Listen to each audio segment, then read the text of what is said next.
नमस्कार, हम ब्रजनंदन अहाँ सब गोटा के जी मिथिला में स्वागत करे छी। सबसे पहले अहाँ सब गोटा के चैती नवरात्रि के बहुत बहुत शुभकामना। संगे आइ हम दरभंगा जिला के रोहार महमुदा पंचायत में छी और भगवती जे कि हिनकर महिमा बहुत अपार है। और संगे एकटा चीज जे हमरा सबके सुनबाबे आयल हन जे 38 साल से एतऽ पूजा होइ छै और एतुका जे आस्था छै लोक सब लगन बहुत नमहर छै। से चीज जानब एतुका जे पुजारी सब छथि और एतुका जे कमिटी सब छै हुनका सबसे जानब जे कतेक खर्चा में हरेक साल पूजा होइ छै और हरेक नवरात्रा में चैती नवरात्रा जे होइ छै हरेक नवरात्रा में जे छै कतऽ कतऽ के लोक सब आबै छथि जे हमरा सबके सुनबामे आयल और हमहूँ सब गोटा पहुँचलहुँ। जखन ई पता लागल जे माँ के महिमा जे छै से अगम अपार छै तऽ पंडित जी अहाँके हमर नाम शत्रुघ्न मिश्र छी। कि माँ के तऽ की महिमा छै और 38 साल से लगातार एतऽ पूजा होइ छै और दूर दूर के लोक सब जे छै से आस्था के जाने के लेल एतऽ आबै छथि। ओनाहितो जे छै से दुर्गा पूजा में छै से चैत्र में पूजा हेबे करै छै और ओनाहितो लोक सब छै से एतऽ पूजा करे के लेल आबै छथि। तऽ केहन लागै छै अपनो पूजा करबै छी और संगे की आस्था छै? एहिठमक आस्था एतेक सुन्दर छै, महिमा छनि मनोकामना ई माताके जे मनमे जे केओ राखिके हिनकासँ अपना सबकिछु उत्सर्ग कऽ जे किछु मङ्गै छथिन हुनका प्राप्त होइ छनि। गाम गामसँ लोकसब अबै छथि एहिठाम, अपन मनोकामना रखै छथि आ ओ मनोकामना हुनका पूरा होइ छनि। प्रत्येक गाँववासीके बहुत पैघ श्रद्धा छनि। सब वर्णक लोक एहि गाँवमे अछि और सबके एकजुट भऽ के एहिठाम भगवतीके स्थानमे सब आस्था लऽ कऽ अबैए। बड़ा धूमधामसँ होइ छै पूजा। 10 दिन ई वासंतिक पूजामे गामक लोक केवल भगवतीये दिस ध्यान रहै छनि आकृष्ट। बहुत जनसंख्यामे अहाँ देखबनि जखन आरती भऽ रहल अइ तऽ हमर पूरा ग्राउंड भरि जाइए गामक सबसँ। अहाँ अपने जे छै से कतेक साल से तऽ आबै छियै? हम तऽ गामक वासी छी, बहुत दिनसँ अबै छी, परंतु हम 10 सालसँ पूजा कऽ रहल छी पुजारी रूपमे। पुजारी रूपमे मन्दिरमे पूजा करै छी। तऽ कतेक ज्यादा जे छै से देख रहल छै श्रद्धालु सब जुटै छथि, लगभग कतेक जनसंख्यामे?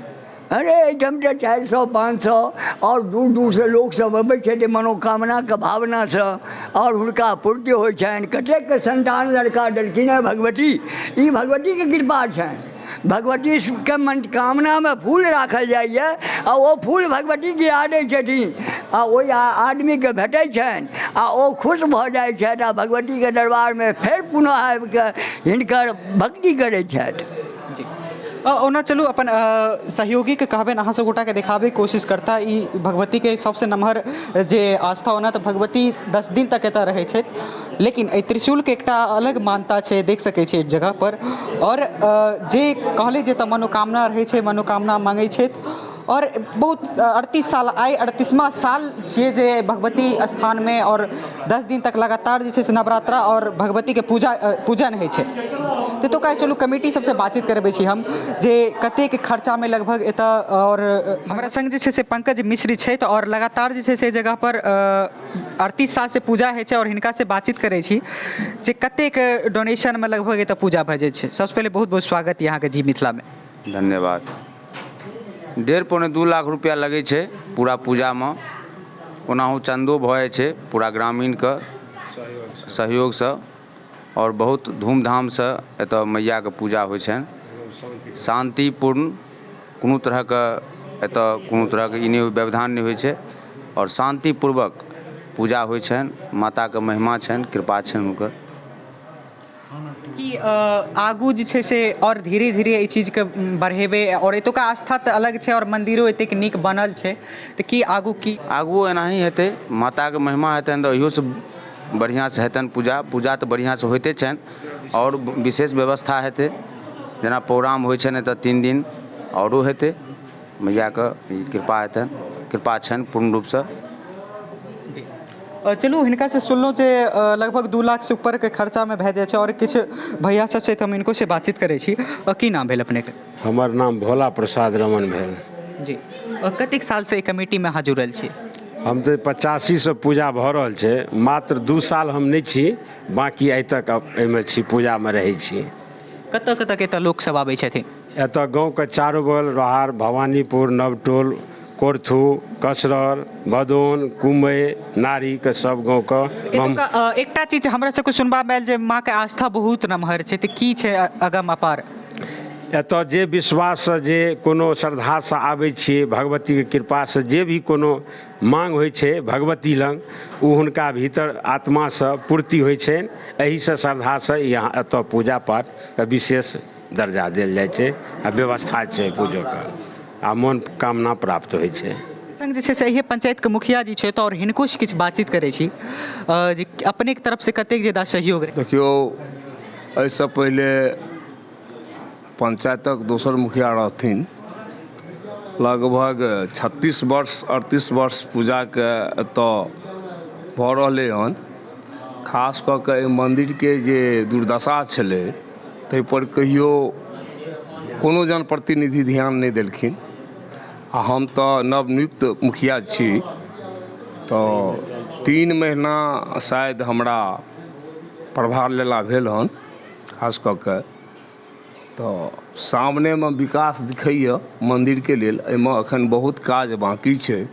हम कोशिश करबै जे आस्था हमरा गाँवके भगवतीके छै, एहि बाहरी गाँववला सबके, तऽ हम चाहबै जे भगवतीके स्थानके विकास बहुत बढ़िआँ होइ, आओर सुन्दरसँ ई जे कैंपस छै, एकर चारदीवारी छै, सब तरहक सुन्दरसँ सुन्दर हम कोशिश करबै जे एकरा बहुत जल्दी हम करा दिए, जे सम्पूर्ण लोकके एहि आस्थासँ जे जुड़ल छनि हुनका आवागमनमे कोनो तरहक दिक्कत नहि होइ, पूजा पाठमे कोनो तरहक कठिनाइ नहि होइ।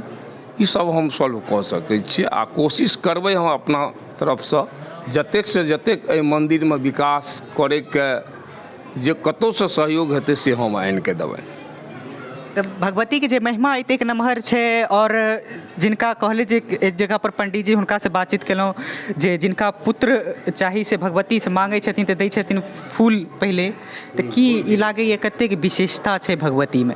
देखियौ, खास कए कऽ जहाँ भगवतीके एहिठुनका भगवतीके आस्थापर बात करबै तऽ हमरा सङ्गे हमर पंकज जी छथि। हमसब रही संकल्प लेने रही जे सामनेमे भगवती देखेलथि जे एहि गाँवके 60 वर्षके बाद कहियो मुखियाके पद प्राप्त नहि भेल रहनि, जे हिनके कृपासँ ई पद एहि गाँवमे अयलनि, जे मनोकामना पूर्ण भेलै, ई सभक समक्षक बात छियै। ताहि दुआरे एहि भगवतीपर जे केओ आस्था लऽ कऽ अयथिन हुनकर मनोकामना जरूर पूर्ण हेतनि। आ जे समक्ष सबके सामनेमे अइ जे 62 वर्षके बाद हमरा गाँवमे ई सीट अयलनि, जे ई देन माँ भगवतीके छै।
प्रांगणमे छी और ओना तऽ एखन आरतीके बेर भए गेलै और देख सकै छी एतऽ जे श्रद्धालु सब छथि, बगल अगलके गाँवके लोक सब छै से सब गोटा आबि रहल हन और एहि प्रांगणमे छै से मतलब पूजा जे हरदम चलैत रहै छै भगवती, और संगे देख सकै छी ई गोसाईंके घर जतऽ हिनकर पूजा होइ छै और हिनकर की आस्था छै से एतुके लोक सबसे जानै छी हम जे एहि गोसाईंके की आस्था छै। की नाम भेल अहाँके?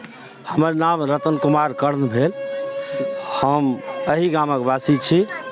भगवतीके की आस्था छै? भगवतीके तऽ असीम आस्था छै हिनकर। हिनकर जे केओ व्यक्ति अबै छथिन मनोकामना लऽ कऽ, खास कऽ कऽ संतान प्राप्तिके लेल, हुनका जरूर पूर्ण होइ छै। शुद्ध श्रद्धा मनसँ जे अबै छथिन हुनका ई प्राप्त होइ छै। ई हुनके महिमा, ई ब्रह्म बाबाके महिमा, ई मैया भगवतीके महिमा छै। तो ई ब्रह्म बाबा के स्थान एहि जगह पर कतेक साल से लगभग छै? ई तऽ हमर पूर्वजो, हम सब नहीं जानै छियै, हमर पूर्वज जानैत हेथिन ई कते दिन से छथिन। ई बहुत दिन से, हमसब जहिया से हमर जन्म भेल, ई हजारों वर्ष पहिले के हेतै। ई हमरा पूर्वजों से हम जानकारी नहीं लऽ सकलहुँ जे ई कहिया के छथिन। तो हजारों साल से छै से हिनकर गोसाई के पूजा होइ छै जगह? जी हाँ, पूजा होइ छै। ई सब दिन नित्य प्रतिदिन सुबह शाम एतऽ पुजगरी अबै छथिन। पूरा पीढ़ी निपल जाइ छै, फूल अक्षत चानन आ प्रसाद के भोग लागै छनि, तब आरती होइ छनि, तकर बाद ओ जाइ छै। से अहाँ सब ओतऽ सुनि रहल छी और हमरा संग जे छै से कमिटी से किछु मेंबर और छथि और व्यवस्थापक कतेक लगभग टोटल से डोनेशन कतेक हर एक साल चलि आबै छै? कलेक्शन लगभग 2 लाख। 2 लाख के मैक्सिमम आबै छै। हाँ हाँ, तो कतेक टोटल लगभग खर्चा भए जाइ छै? खर्चा सब बराबर भऽ जाइ छै। खर्चा आमद दुनू बराबर भऽ जाइ छै। फिर मंदिर के विकास केना होइ छै? फिर लोकल अपना व्यवस्था करै छी। अगिला जे लोक सब छथिन, जे दर्शक देख रहल छथिन, हुनका की अपील करऽ चाहबै? हुनका कहबै ने आओ श्रद्धासँ भगवानके पूजा अर्चना करू। जे कोनो त्रुटि हमरा से न होइ सेहो बताउ, ओकरा हमसब पूरा करबै। इएह कहै छै और नहि किछु। भगवती के आस्था तऽ बहुत नम्हर छै। एकटा आस्था के केंद्र में दरभंगा में देखल जाए तो बहुत नम्हर है। और चैती नवरात्र बहुत धूमधाम से मनावल जाइ छै। और हिनका तमाम जे कमिटी छथि और पुजारी छथि हुनका से बातचीत केलहुँ। अहाँ सब गोटा जुड़ल रहू जी मिथिला के संग। धन्यवाद।